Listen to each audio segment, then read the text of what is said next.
Boa noite, estamos ao vivo agora para todo o Brasil, para mais um estudo do nosso livro A Arte de Fazer Perguntas. E antes de nós entrarmos na leitura, eu vou fazer uma breve síntese do que a gente aprendeu na última aula, né? E da sequência, né? Nós não terminamos o capítulo 2, então daremos sequências a partir do capítulo 2 ainda, tá bom? Ok. Deixa eu compartilhar aqui. Aí. Nós começamos o capítulo 2, que ele fala sobre a escolha das perguntas, né? O quanto é importante nós sabermos escolher as perguntas que nós fazemos. Por quê?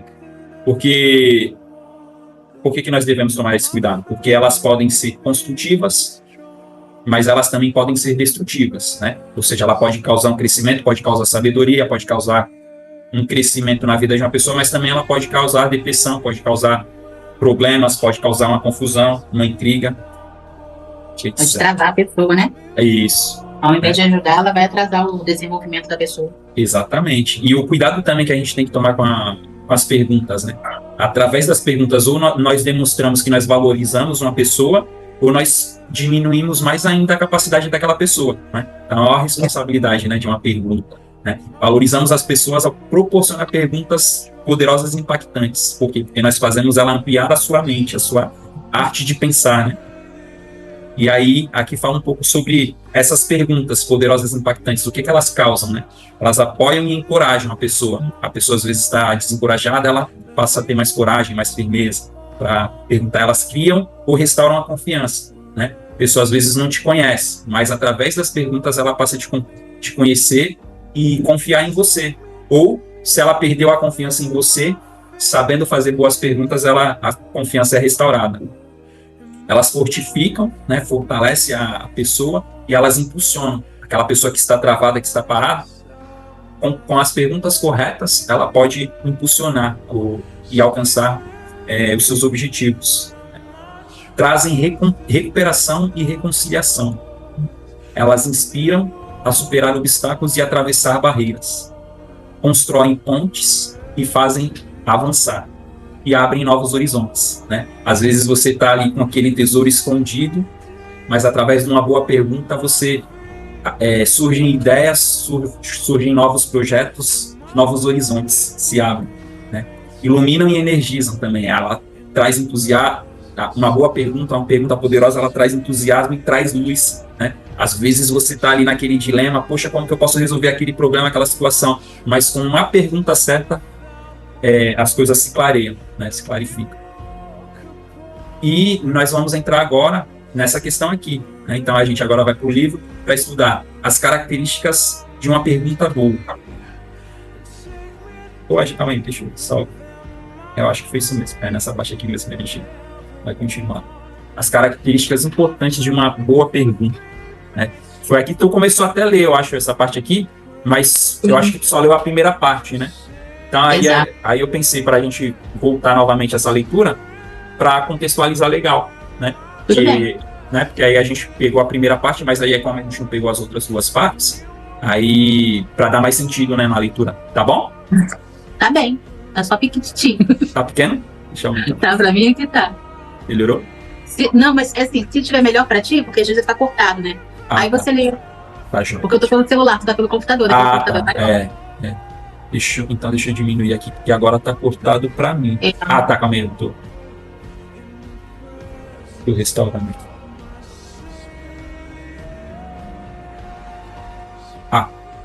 Perfeito. Só um minutinho.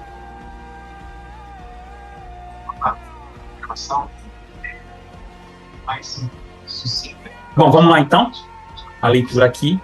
O título é As características importantes de uma boa pergunta. O primeiro ponto é: a pergunta precisa ser simples e restrita a um único tópico. Evite perguntas que evoquem múltiplas respostas ou que sejam verborrágicas, ou seja, com abundância de palavras, mas com pouca objetividade. Bom, esse primeiro ponto aqui, o que nós podemos entender é assim: a pergunta, para ela ser boa, ela não precisa ser feita com termos muito complexos. ou termos, ou perguntas que fazem a pessoas darem suas opiniões e não buscar fatos, né? Mas tem que ser uma pergunta simples e objetiva, né? Uma pergunta que vai diretamente de encontro a um problema a ser resolvido, né? E que as pessoas que causem as pessoas a buscar uma solução daquele problema, né? Ou seja, que as pessoas tenham a oportunidade de pensar, mas também elas tenham a capacidade de pensar em uma única resposta, né? Correr atrás de uma única resposta. Então, quanto mais simples e objetiva for a pergunta, melhor ela é. Verdade. Certo? Você quer falar alguma coisa?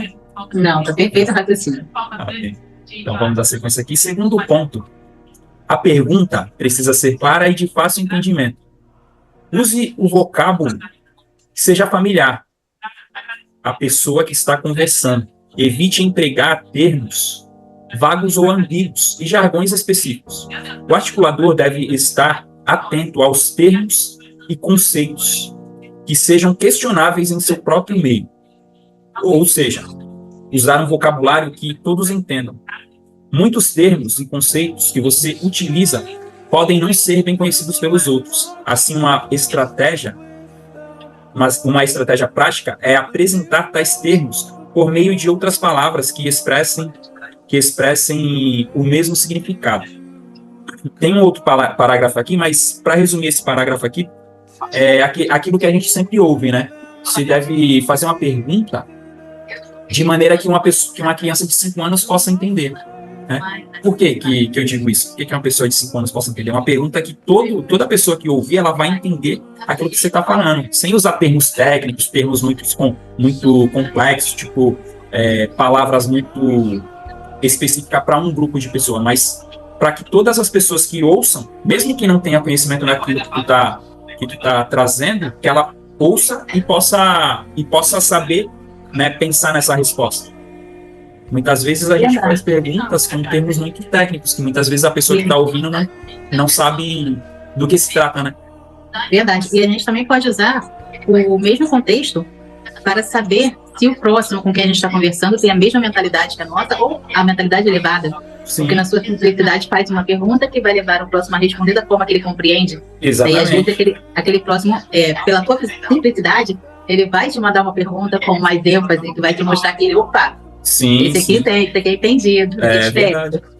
Às vezes ele vai lançar a resposta e às vezes pode ser que você não entenda algum termo que ele vai utilizar para responder, mas ele vai, ao mesmo tempo que você fez a pergunta de forma inteligente e ele te deu uma resposta mais técnica, ele vai te obrigar a pensar, poxa, eu preciso saber o que ele, né? Na sua condição você já vai entender, opa, a simplicidade aqui não é necessária, eu posso crescer um pouquinho mais no nível da mentalidade. Exatamente.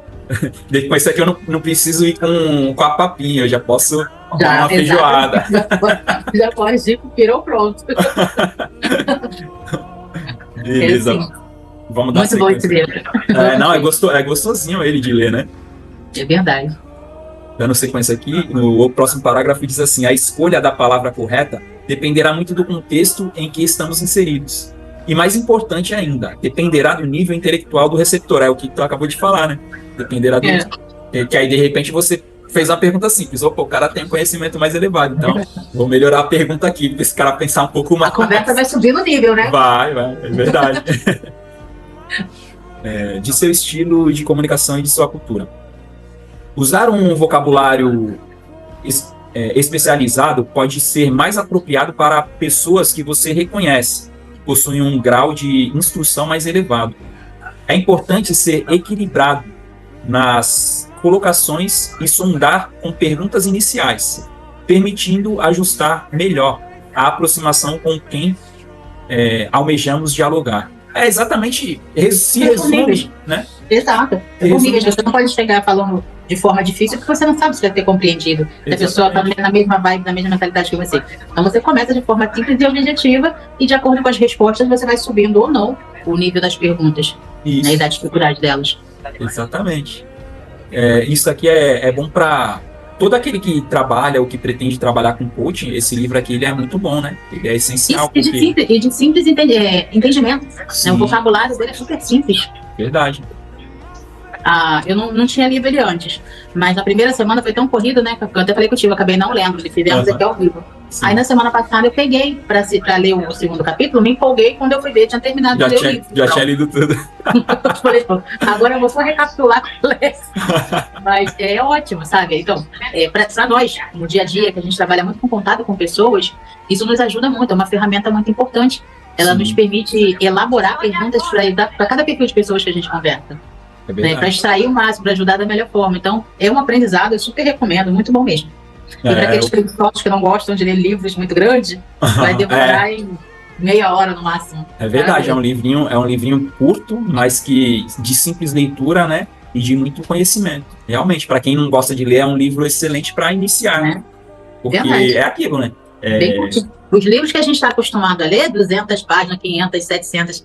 Ó, eu estou terminando um de 200, vou entrar, até vou comentar aqui, que me indicaram, né, como é? Os heróis da fé. Você já leu Os Heróis da Fé? Não li. Então, me indicaram. Eu acho que minha mãe tinha ele. Eu consegui ele em PDF. Vou começar a ler, que eu estou me desafiando de novo, mais uma vez, como sempre, a estar sempre em movimento. Então, estou terminando um, na realidade, e vou iniciar esse agora, né?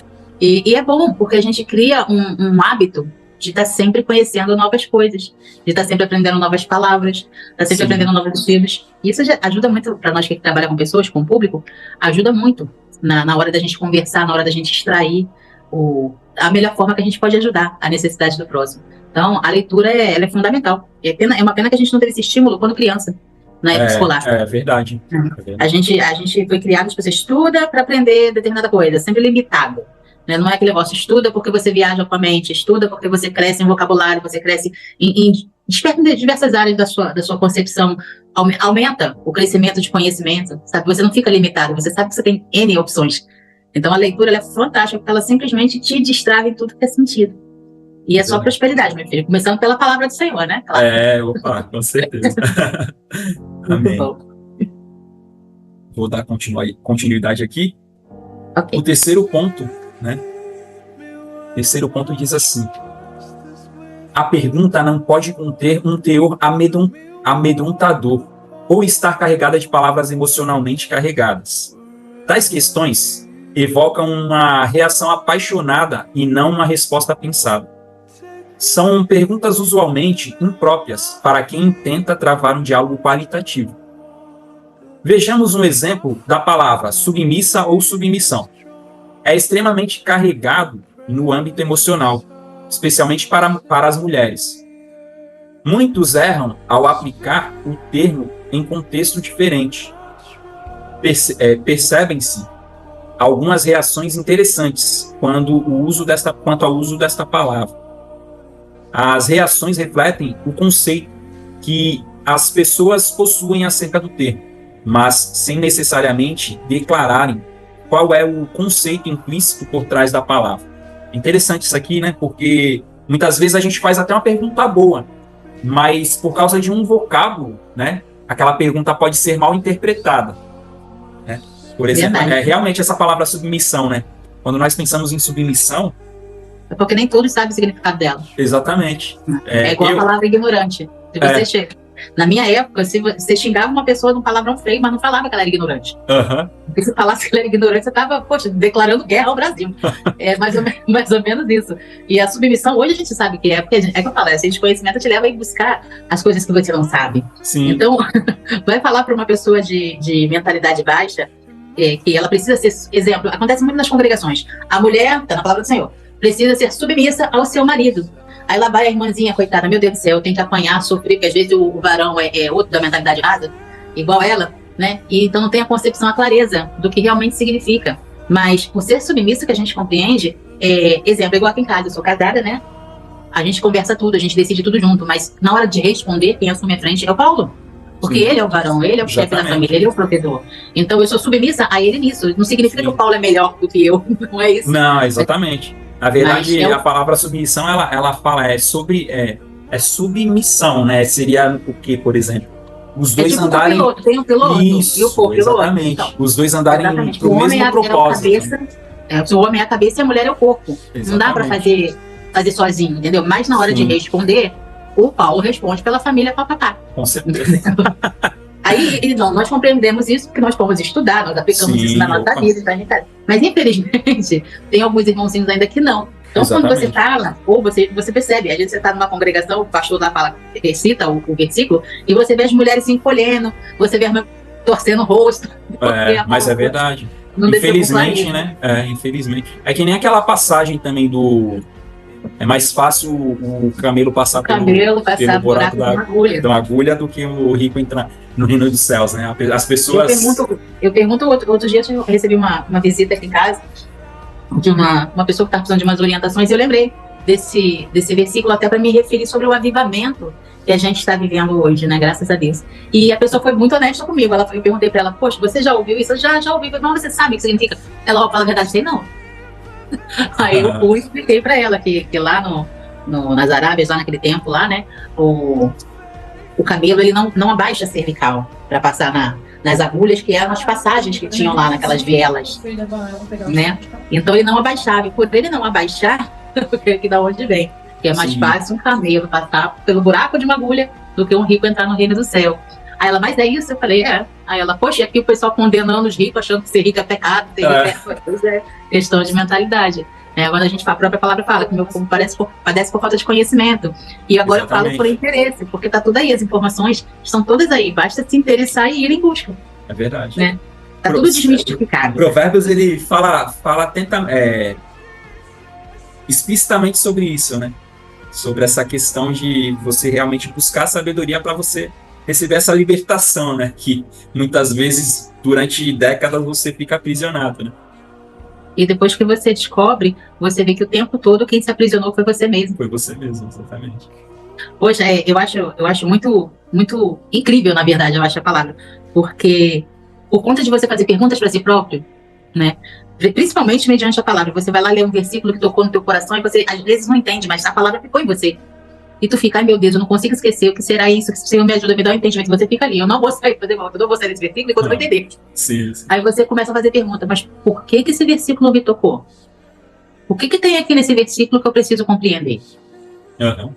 E aos poucos você vai desmistificando, né? Você vai compreendendo e você vai crescendo ali. Sim. Então, a gente fala arte de fazer pergunta, não é só o nome do livro, não, é porque é realmente uma arte. Porque você está ali exercendo um crescimento fundamental, você está ali se descobrindo e ajudando outras pessoas a se descobrirem e a prosperarem também. Então, é realmente uma arte. É perfeita a colocação do nome desse livro, porque é exatamente assim que ele age. É verdade. Dando sequência aqui, o próximo parágrafo diz assim: a fim de despir o termo de seu teor emotivo, sugerimos uma progressão das ideias na conversa. A submissão pode ser descrita num primeiro momento, como obediência ou respeito. Depois, como uma subordinação a uma liderança ou algo similar, que igualmente comunique a compreensão que encerra o termo. Quando sugerimos uma expressão diferenciada para a conceituação de um termo, estamos querendo dizer que o articulista deve mudar a essência da definição. Precisamos ser cuidadosos e precisos. Temos que o emprego de descrições alternativas pode ser mais bem compreendido no diálogo, assim como pode promover respostas sem o caráter resistente de... Opa, o que eu fiz aqui, meu Deus? Tá, aqui. Sem o caráter resistente que de outra forma poderia se verificar. Bom, essa parte aqui é bem isso que a gente acabou de falar, né? O primeiro parágrafo ele já resume todos os outros parágrafos, ele mais contextualiza aquilo que a gente já comentou aqui mesmo. Né? Então não tem muito mais o que falar, né? Vamos ver aqui se tem alguma coisa aqui mais. Simples e objetiva, foi o que a gente falou no primeiro tópico, né? Clara e de fácil entendimento, segundo tópico. E o terceiro tópico, o terceiro ponto, a pergunta tem que ser aquela pergunta que até uma criança de 5 anos possa entender. Quando usamos um vocabulário fácil, geramos conexões. Tem isso também, né? Mas falamos no começo, né? A simplicidade das perguntas.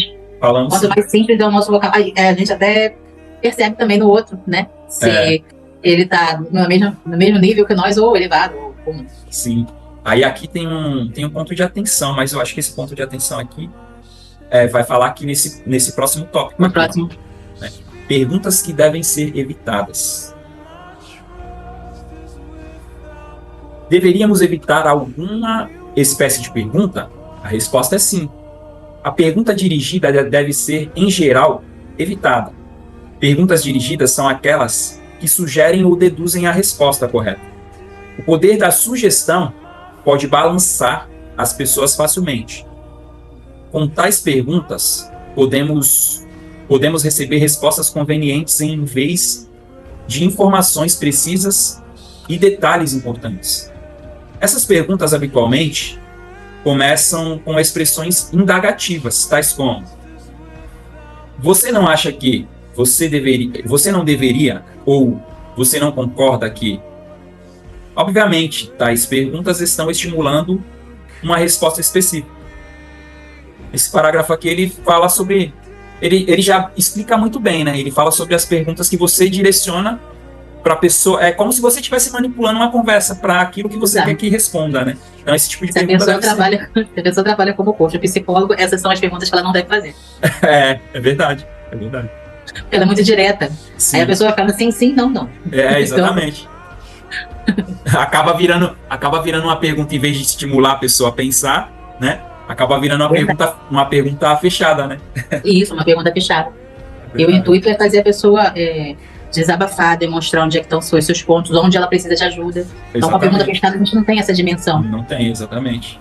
Quem trabalha com terapia não consegue dar um diagnóstico com esse tipo de pergunta. Fica vago, fica... Não tem como saber como ajudar. É igual a primeira consulta. A primeira consulta, quando a pessoa vem falar comigo, é desse jeito. Uhum. A gente tem que ficar fazendo malabarismo, N perguntas para tentar furar o bloqueio, porque na primeira consulta ninguém te conhece. Sim.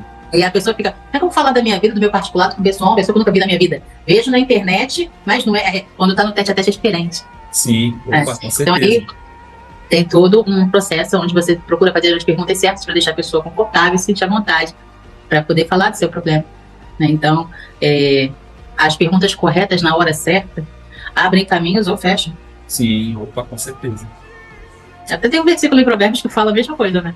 A pergunta correta, ela é uma bandeja. É como se fosse uma bandeja... Eu vou lembrar daqui a pouco. Mas é a clareza que ela traz. A pergunta certa, feita no momento certo, ela abre N possibilidades. Sim.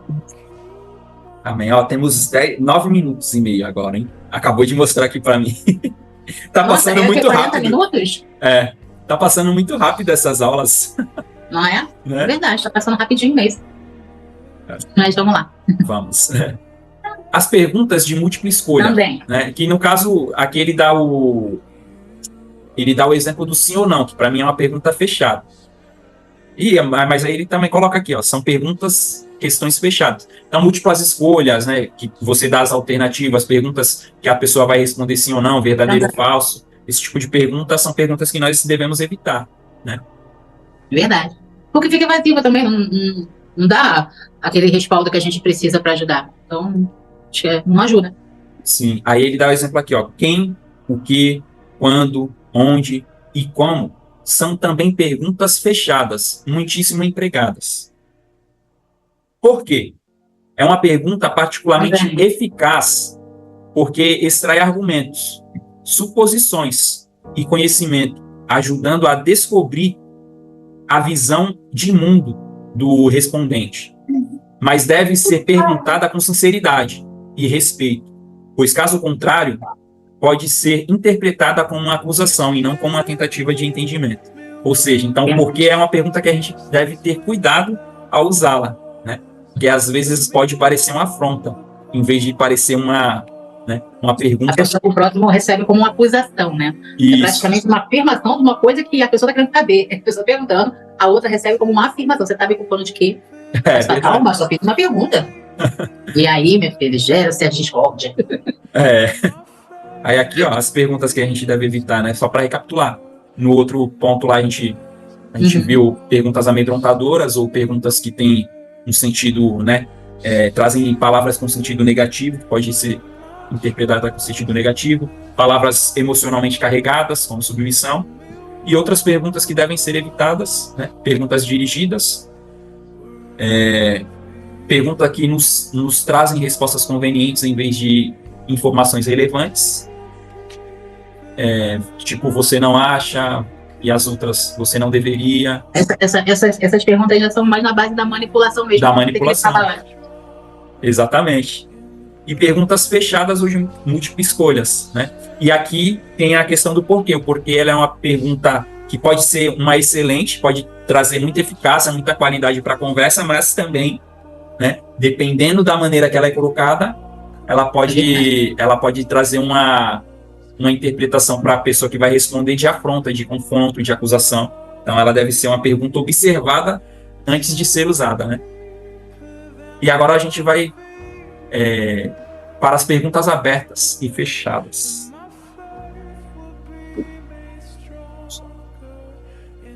Perguntas abertas e fechadas.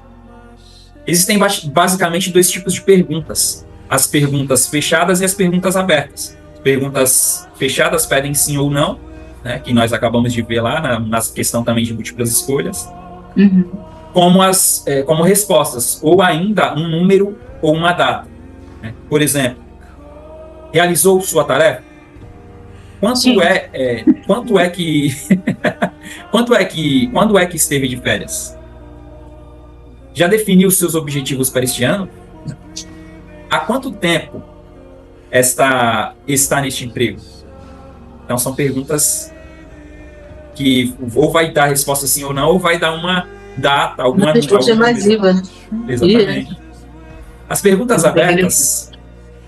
abertas pedem respostas mais abrangentes e com mais conteúdo, e fornecem mais informações, trazem consigo espaço para várias possibilidades de resposta, podem estimular o raciocínio e a criatividade. Olha só, né, a importância das perguntas abertas. Por exemplo, o que descobriu enquanto realizava a sua tarefa? Olha a diferença, né? A mesma pergunta. Vai fazer a pessoa voltar lá e analisar passo por passo o que ela aprendeu, aí dentro da mente dela, né? Exatamente. Ela vai refazer tudinho para depois ela responder de forma simplificada. Ou seja, é o estímulo que todo brasileiro precisa para pensar. Exatamente. Fale a respeito das suas últimas férias. Olha só. Em vez de você falar quando foi, fala sobre ela. Vai fazer um guia turístico aí. O que visitou, o que curtiu, o que comeu, o que viu. Pode descrever seus objetivos para este ano? Ou seja, em vez de você responder sim ou não, né, fala para mim um pouco dos seus objetivos. Né?